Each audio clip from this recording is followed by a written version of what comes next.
Viewers welcome back in our program जी doctor साहब second segment which किहड़ा issue है ते उस बारे तुसीं की कहना चाहोगे? देखो एक पासे जिहड़ा डोकलाम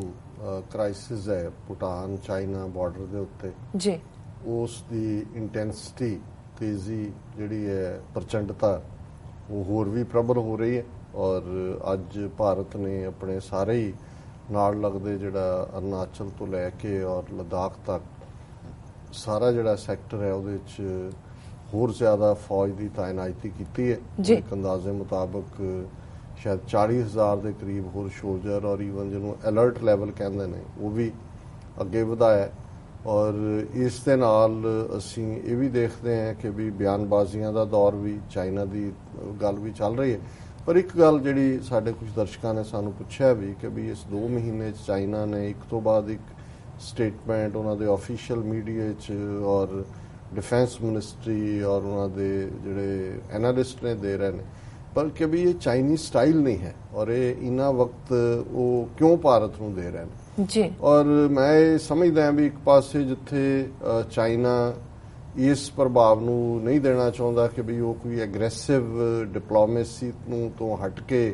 जिहड़ा वो फौजी सलूशन लभदा जे 14 देशों नाल उन्हां दे बॉर्डर लगदे ने 12 दे नाल उन्होंने रिजोल्व कर लिया डिप्लोमैटिकली किया है और उन्होंने फिर अज श्रीलंका भी उन्होंने हुण ऑर्बिट च है नेपाल भी उन्होंने ऑर्बिट च है। सो एक तो उन्होंने वैसे भी अप्रोच है और दूसरा जिहड़ा क्राइसिस नॉर्थ कोरिया का क्योंकि पिछले दिनों अजकल जो असीं मीडिया देखीए तो पूरा इत्थे नॉर्थ कोरिया ने बयान जिहड़ा उन्हां दा जिम कॉन्ग जिहड़ा किम जोंग अन और उन्हें कहा कि जी मैं गुआम के उत्ते मिसाइलां छड्डांगा 4 मिसाइलां और अमरीकन मेनलैंड और बैलिस्टिक मिडल मिसाइल जिहड़ियां ने इंटरकॉन्टीनेंटल ICBM उन्होंने कहते हैं इंटरनेशनल कंटीनेंटल बैलिस्टिक मिसल वो डिवेलप कर रहा न्यूक्लीयर उन्होंने कोल पहला ही है। हुण इस दे थल्ले नाल ही ट्रंप ने कहा कि भी असीं फक्कियां उड़ा देंगे इदां दी तबाही करांगे भी पहला कदे नहीं देखी किसी ने। पर असीं ये देख रहे हैं भी वो तो कम्यूनिस्ट रजीम है नॉर्थ कोरिया उन्होंने किसी धर्म नाल जां किसी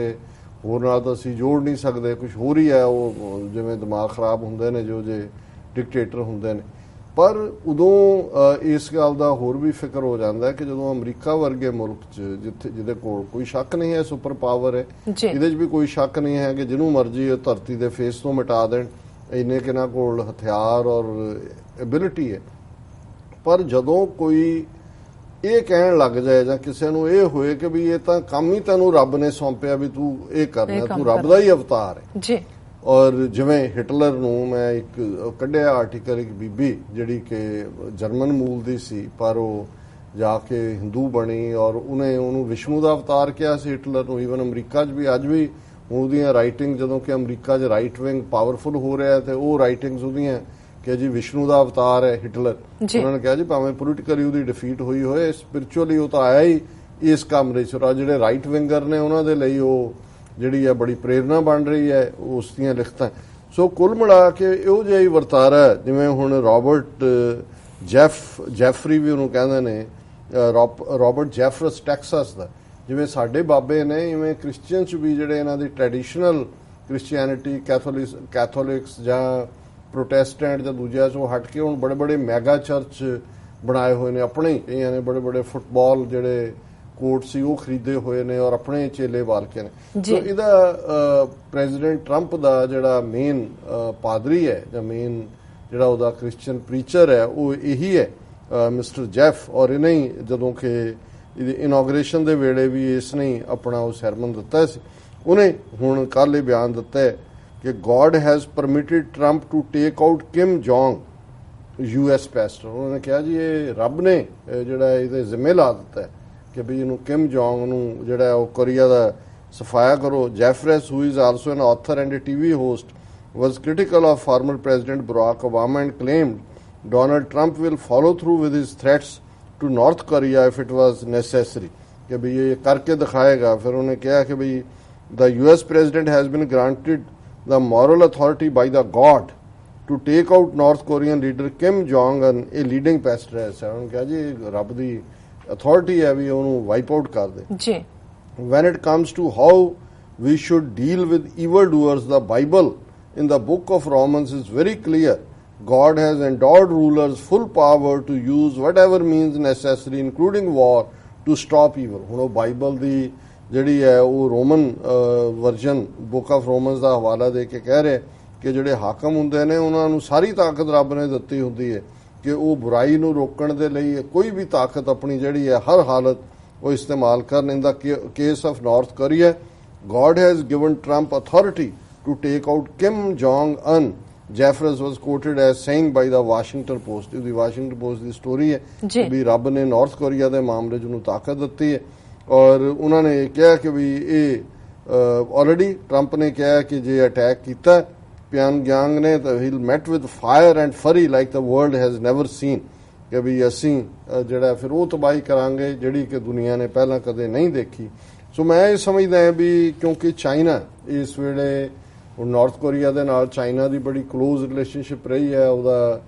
ਬਾਰਡਰ ਵੀ ਲੱਗਦਾ ਹੈ, ਉਹਨੂੰ ਬਿਲਟ ਕਰਨ 'ਚ ਵੀ ਕੋਰੀਅਨ ਵਾਰ 'ਚ ਚਾਈਨਾ ਨੇ ਆਪਣੇ ਮਿਲੀਅਨਸ ਗਵਾਏ ਹੋਏ ਨੇ ਜੀ। ਸੋ ਇੱਕੋ ਵੇਲੇ ਔਰ ਦੂਸਰੇ ਪਾਸੇ ਸਾਊਥ ਚਾਈਨਾ ਸੀ ਦੇ ਵਿੱਚ ਜਿੱਥੇ ਉਹ ਆਰਟੀਫਿਸ਼ੀਅਲ ਆਈਲੈਂਡ ਬਣਾ ਰਿਹਾ ਹੈ, ਅੱਜ ਹੀ ਜਿਹੜਾ ਅਮਰੀਕਾ ਦਾ ਨੇਵੀ ਪੈਟਰਲ ਹੈ ਉਹ ਸਾਊਥ ਚਾਈਨਾ ਸੀ 'ਚ ਪਹੁੰਚੀ ਹੋਈ ਹੈ। ਸੋ ਇਹ ਵੀ ਜਿਹੜਾ ਚਾਈਨਾ ਦਾ ਸਲੋ ਰਹਿਣਾ ਇੰਡੀਆ ਪ੍ਰਤੀ ਇਸ ਸਿਚੁਏਸ਼ਨ ਵੀ ਕਿਉਂਕਿ ਨਾਰਥ ਕੋਰੀਅਨ ਕ੍ਰਾਈਸਿਸ 'ਚ ਅਮਰੀਕਾ ਵੀ ਚਾਈਨਾ ਦਾ ਕੰਨ ਮਰੋੜ ਰਿਹਾ ਕਿ ਤੁਸੀਂ ਨਾਰਥ ਕੋਰੀਆ ਦਾ ਕੰਨ ਮਰੋੜੋ, ਉਹਦੇ ਤੇ ਪ੍ਰੈਸ਼ਰ ਵੀ ਹੈ। ਲੇਕਿਨ ਅਸੀਂ ਇਹ ਸਮਝਦੇ ਹਾਂ ਕਿ ਵੀ ਇਹ ਤਾਂ ਪਤਾ ਨਹੀਂ ਰੱਬ ਨੇ ਇਹਨੂੰ ਭੇਜਿਆ ਤਬਾਹੀ ਲਈ ਕਿ ਇਹ ਵੀ ਹੈ ਕਿ ਵੀ ਜਦੋਂ ਫਿਰ ਉਹ ਰੱਬ ਨੇ ਕਿਸੇ ਨੂੰ ਤਬਾਹ ਕਰਨਾ ਹੁੰਦਾ ਤੇ ਉਹਦੀ ਬੁੱਧੀ ਪੁੱਠੀ ਕਰ ਦਿੰਦਾ। ਇਹ ਪਤਾ ਨਹੀਂ ਵੀ ਉਹਦੀ ਤਬਾਹੀ ਹੈ ਕਿ ਇਹ ਸਾਰੀ ਪਲੈਨਟ ਦੀ ਤਬਾਹੀ ਦਾ ਫਿਰ ਇਹ ਸੌਦਾ ਬਣਾ ਰਹੇ ਨੇ। ਪਰ ਕੁੱਲ ਮਿਲਾ ਕੇ ਇਹ ਖਤਰਨਾਕ ਹੁੰਦਾ ਹੈ ਜਦੋਂ ਕਿ ਇਸ ਕਿਸਮ ਦੇ ਲੋਕ ਜਿਹੜੇ ਸੱਚਮੁੱਚ ਹੀ ਫਿਰ ਉਹ ਆਪਣੇ ਆਪ ਨੂੰ ਸਮਝਣ ਲੱਗ ਜਾਂਦੇ ਨੇ ਕਿ ਵੀ ਅਸੀਂ ਖਲੀਫੇ ਹਾਂ, ਸਾਨੂੰ ਵਾਕਈ ਰੱਬ ਦੀ ਅਥਾਰਟੀ ਔਰ ਇਸ ਕਿਸਮ ਦੇ ਜਿਹੜੇ ਇਹ ਰਾਬਰਟ ਜੈਫਰੇ ਵਰਗੇ ਲੋਕ ਨੇ ਇਹ ਅਲਟੀਮੇਟਲੀ ਇਸ ਕਿਸਮ ਦਾ ਕੰਮ ਕਰਦੇ ਨੇ। ਸੋ ਕੁੱਲ ਮਿਲਾ ਕੇ ਪਹਿਲਾਂ ਹੀ ਜੋ ਇਹਦੀਆਂ ਨੀਤੀਆਂ ਨੇ ਤਾਂ ਉਹਨੂੰ ਇਹ ਲੱਗਿਆ ਵੀ ਰੱਬ ਨੇ ਤੇਰੇ ਜਿੰਮੇ ਲਾਇਆ ਵੀ ਤੂੰ ਉਹਨੂੰ ਕਰਨਾ ਇਹ ਬੜਾ ਖਤਰਨਾਕ ਹੈ। ਪਰ ਅਸੀਂ ਇਸਲਾਮਿਕ ਫੰਡਾਮੈਂਟਲਿਜ਼ਮ ਤੇ ਦੂਜੇ ਤੀਜੇ ਦੀ ਗੱਲ ਕਰਦੇ, ਇਹਦੇ ਉੱਤੇ ਕਿੰਨੀਆਂ ਕਮੈਂਟਰੀਜ਼ ਹੋਈਆਂ, ਅਦਰਵਾਈਜ਼ ਤਾਂ ਤੁਸੀਂ ਉਹਨਾਂ ਨੂੰ ਲੈ ਕੇ ਜੋ ਮਰਜ਼ੀ ਕਹੀ ਜਾਓ, ਅਨਪੜ੍ਹ ਜਿਹੜੇ ਉੱਥੇ ਦੇ ਦਿੰਦੇ ਨੇ ਫਤਵੇ। ਪਰ ਇਹ ਪੜ੍ਹਿਆ ਲਿਖਿਆ ਬੰਦਾ ਟੈਕਸਾਸ 'ਚ ਬੈਠਾ ਕਹਿ ਰਿਹਾ ਵੀ ਬਾਈਬਲ ਨੂੰ ਕੋਟ ਕਰਕੇ ਕਹਿ ਰਿਹਾ ਵੀ ਰੱਬ ਨੇ ਜਿਹੜਾ ਉਹ ਤੈਨੂੰ ਬਣਾਇਆ ਇਸ ਕੰਮ ਦੇ ਲਈ।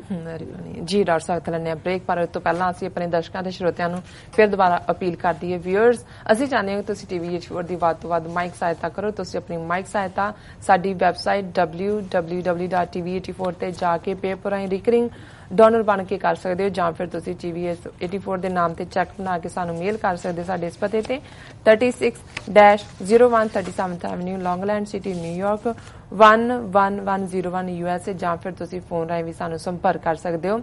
5164060694। Thank you so much viewers. ਤੁਸੀਂ ਕਿਤੇ ਨਹੀਂ ਜਾਣਾ, ਮਿਲਦੇ ਹਾਂ ਛੋਟੇ ਜਿਹੇ ਬ੍ਰੇਕ ਤੋਂ ਬਾਅਦ।